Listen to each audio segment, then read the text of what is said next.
Welcome back to the channel. This is Football Temple brought to you by Azar Studio. Football is back and the curtain raiser for the 2025-2026 Premier League season takes place this weekend as Premier League champions Liverpool will be up against FA Cup champions Crystal Palace in the Community Shield.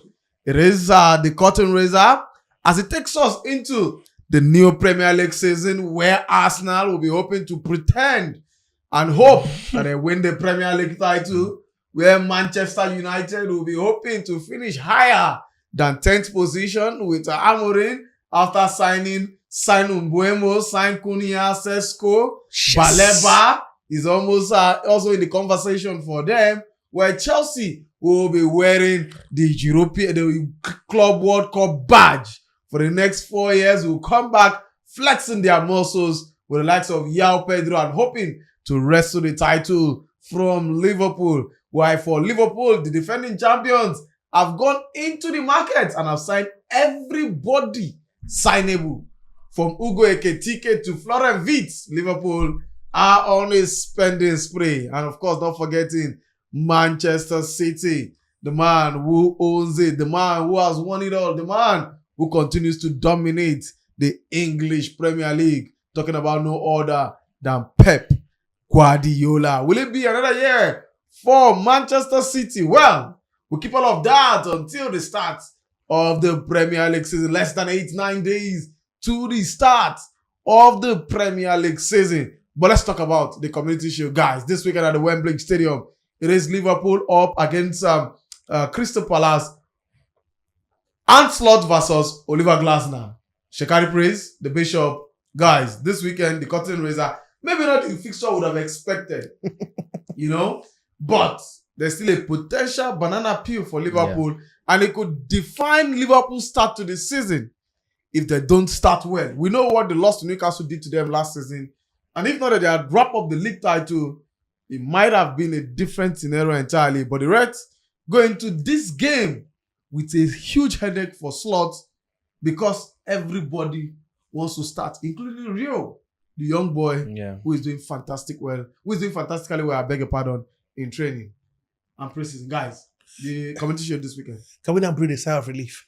Finally, club football is back. I'm telling you because if you look at it from one point, we missed it. I know I did. I was tired of watching Arsenal play nonsense preseason. I was tired of watching, games after that fantastic Club World Cup. There was nothing to watch out. Teams, Manchester City were not playing in preseason. Chelsea were not playing. Madrid were not playing. PSG were not playing. We did not see quality football. Exactly. And now, we just seen Arsenal losing anyhow. All those kind. Wow. Man United playing all those kind. And in the preseason with the trophy. I mean, it's not a lot of players can dream. A lot of people can dream. And Man United won the Premier League, but Summer Series. Yeah. I mean, trophy is a trophy regardless. So in front of fans in Asia. Not the English fans. But anyway, guys, like I said, football is back, and I feel so happy. I feel it's like a relief. We missed it. I did, man. I missed, bantering Shagari Praise. Let him know how bad his team is. It's back again. Welcome to the party. Thank you very much. But there's no Thomas Partey. He heads to Villarreal in Spain. But anyway, I don't know. Let's be realistic, man, guys. Two big teams. In my opinion, they're playing the continent, so they're big. It depends on how they appeal. Wait up a minute. So you mean the of course Conference League is a big competition. They can still play the Europa League now. But for now they're in the Conference League. Yes. But when Chelsea won the Conference League, it was not a big competition. It was a competition. A big competition for Crystal Palace, a small competition for Chelsea because of the ego, the clout. The Chelsea, come on. Chelsea will be playing in the league above themselves. They're playing with the heavenlies. But how can you play with the... That's why they went to the club and won it easily. That was why I think... Easily? They won it. Come on, 3-0 in the final. It was easy. Have you heard of the word they say he staggers not? No, they didn't stagger. They stumbled to the final and won it. They didn't lose a game. Did they lose a game? They lost to one of these guys, these Brazilian team. The Brazilian team. Yes.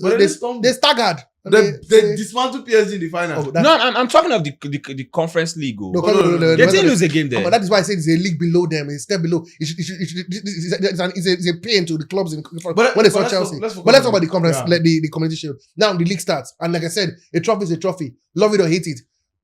Winning, like I always tell you, winning is contagious. When you start to win, it can give you that momentum you need to go first. As a big team, you want to go your first 7-8 games unbeaten, and this could just be the catalyst to give you that super confidence to start. So whatever you may call it, pre-season tournament, Community Shield, Charity Cup, these guys first trophy of won to win it. If they ask Arsenal fans how many trophies I don't win, they will tell you say they have FA Cup and how many Community Shield. Jagari, Liverpool, Palace. Big game, if you ask me. Crystal Palace, very big game. Crystal Palace, very big opponents. Wherever you play them, right? We know how Oliver Glasner can be in finals. You don't have to play them at the Fellows Park. Come on. We saw what they did to Man United, what Mateta and Liberators did to the defense of Man United last season, and that's another talk for another day. But then Oliver Glasner, a man that knows how to play finals, we've seen how fantastic he has set up his side since joining the club. I think their biggest sign is not losing anybody chasing. Yes, if he can stay till the end of the transfer window. But then I'm impressed by and large with what he has done so far for that team. We saw what they did to Manchester City at the FA Cup finals. It wasn't that one which a lot of us expected. But I mean, a big game that we're all looking forward to, like you said earlier, it's good that football is back because I don't really feel recognize my weekends these days because very boring. It's just been some type of way. But then it's going to be big momentum for any team that comes out on top. For Liverpool, they've made a lot of signings during the preseason. Yeah, too many signings. I will not say that they've been so convincing football, but they've played so some far. Good anyway. Yes, but then they like we said, brought in signings, brought in new players. Those players are still yet to find their feet. For Hugo Ekitike, hasn't really scored, but we saw that beauty of an assist he gave the other day. He hasn't, but that assist is heavenly, superb. I mean, there's this Jeremy Frimpong as well, so hasn't really exactly a couple of assists. But then in preseason. This season we're waiting for it. We'll wait for this season because I mean, no team look like say then they play. No team is playing. I think heading to the game as well, the loss of Luis Diaz could be a factor because I don't think they have really sorted out a proper replacement for Luis Diaz as well. But last year was on fire, and they had a certain Diego Jota. Unfortunately, so sad he has to leave us this way, and there's no replacement for him in that wing. You know, if you're Jota would just slot in seamlessly because he loves playing from that position. Now, Ekitike is an out-and-out striker, and I think it would be excruciating to force him to go play it from the wings. I thought if they had got it like Isak, who can do it naturally. After all, he played at the winger when he was at Spain in Real Sociedad. But they don't have an out-and-out winger. So I want to see how Ancelotti will set them up. Would they force Florian Wirtz down to go play from the wings? A player who they thought would come in to do the creative duty and play as a number 10. I want to see how he sets up. But again, it will test his resolve. I think it's not going to be a tea party. It's going to be a walk in the park. That's going to be a game that I'm looking forward to. Well, for Crystal Palace, they've been very quiet in the transfer market. They've just brought in Sosa. Just one player in the... I'd rather one player and another player joined on free transfer from PSG behind the wing. But it's looking like, I feel for them because beyond Oliver Glasner being a good man, of course, there's Mateta who has not gone anywhere.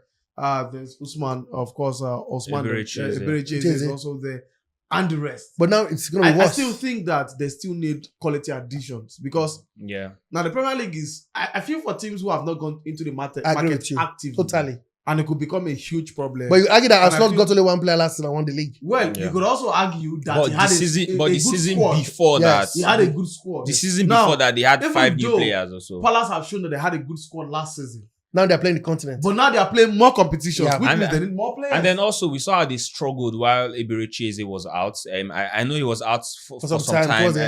If he play one full season without going injured and all of that. But it's been bad business so far for Crystal Palace. They need reinforcements. I know that they are working with a really slim budget. They not really get...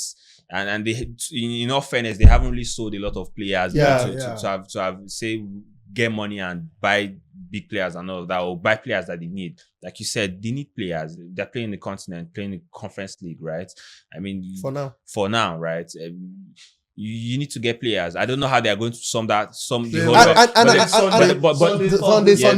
Sunday. I don't want to add it. And there's also there's a limit to what a good manager can do for you. So. And even the pressure, like I said, I think it's gonna be his own. It's gonna be the victim of his own precedents. He set a standard. Yes, they've got to the finals of the Federation FA Cup, won it. They're playing the continent, so there has to be a progression. Yeah. Anything less than progress is a battle for and it doesn't look like. And the owners are, we know them. Christy Parish is a very shrewd manager. It reminds me of Daniel Levy. I think they're in the same school of thought. Yeah, exactly. So very strong with. And they won't spend, but expect. Look at him telling Thomas, telling Thomas Frank that he needs to win the Premier League in a couple of years. I wonder how coupled that couple is. But anyway, I tell you, he now has to step up. What do we step up? Win another trophy again, and maybe this time finish in the top 5, top 6. With the same up probably maintain that standard at worst, at most. He has to move. He has to improve now. If he plays Premier League this season, then he'll play Europa League next season. That's progress. Well, that's with their progress. But for Liverpool guys, how will Slot set up that team? Because that's what I'm bothered about. For Crystal Palace, we know the same players. Yeah, it's going to be almost the same players. Yeah. There's Gakpo. Now there's Ekitike.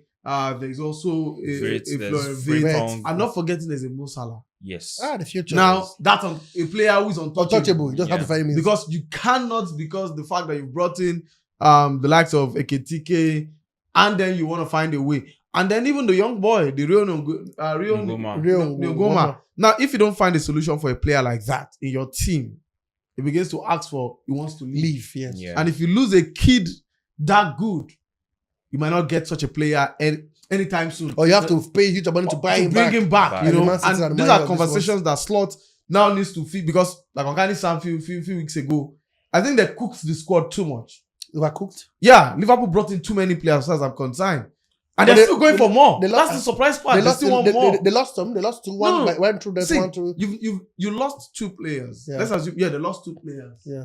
Who are huge players. Top class players. Diaz and of course Jota. Yeah. But you could also have brought in 1 or 2. Because let's remember that some of these players are not starters. No. Yeah. Most of them will not start. Jota was not a starter. Yeah. He comes from the bench. Yeah. Now Diaz maybe was the only starter. Sometimes starter. And sometimes also comes from the bench. Yeah, he was rotating with. But if you're going to bring in players, that means you're bringing in either backup players or rotation players. Exactly. But you've brought in first starters, because you will not pay close to a 90 million for a Ekitike to sit on the bench.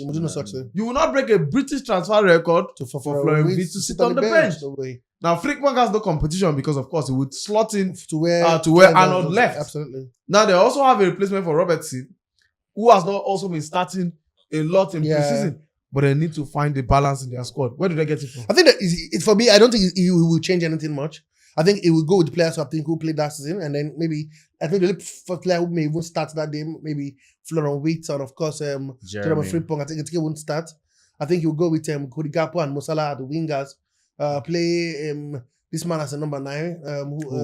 Because Darwin Núñez I'm surprised play Florian Wirtz. Yeah, just behind. Núñez is gone, so Ekitike plays that 9. No, he could see. Watch me. He could easily play Florian Wirtz as a first 9. He did that in one of the preseason games as well. So I feel the 2 players who could maybe change the balance of the team could be Florian Wirtz and Jerome Frimpong. Yeah. But I don't know if he starts with Ekitike as a front 9 with Gakpo and of course Salah. Now the problem is where will Florian Wirtz play, because if we all know I think Ekitike plays as top 9. Yes. Behind Ekitike, yeah. But it depletes his style of football. Don't forget he plays steal for steal.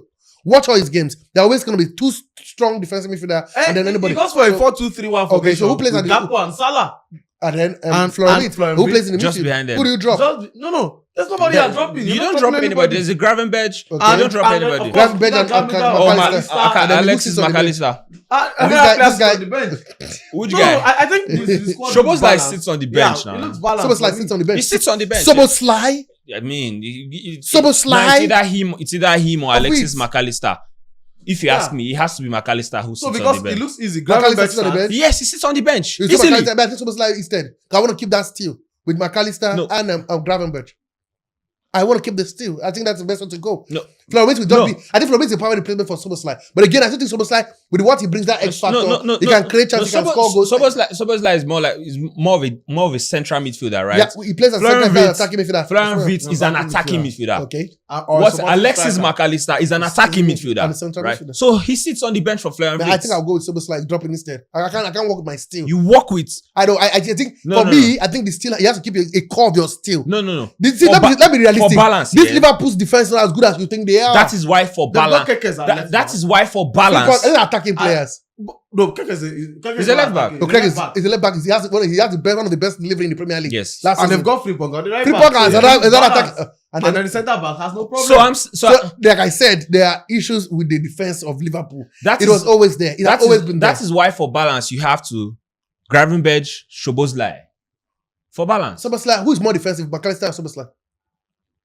Szoboszlai is more defensive. I think it's McAllister. No. Well, guys, score prediction. Liverpool win. 1-0. I think Crystal Palace will win on penalties. Well, Crystal Palace will win on penalties. Because Palace not be that team where they really concede goals like that. Yeah. So. Well, penalties for Crystal Palace for also, and of course, 1-0 for Shaqiri for Liverpool. Well, we'll come back, see who will start to laugh first, and then Shaqiri will go laugh. And also, because one thing I can guarantee you this new season, after every weekend where we take prediction, the following week, we go first start show with laugh. We go laugh that person. We go drum on the head. The game is tomorrow, yeah? Or Sunday, yeah. And then we go drum on the head. Then we go come back, talk about that. Well, the Community Shield is the curtain raiser for the 2025-2026 Premier League season. And it's Liverpool taking on Crystal Palace. Who wins this one? Let's hear from you in the comment section. Football Temple brought to you by Alza Studios.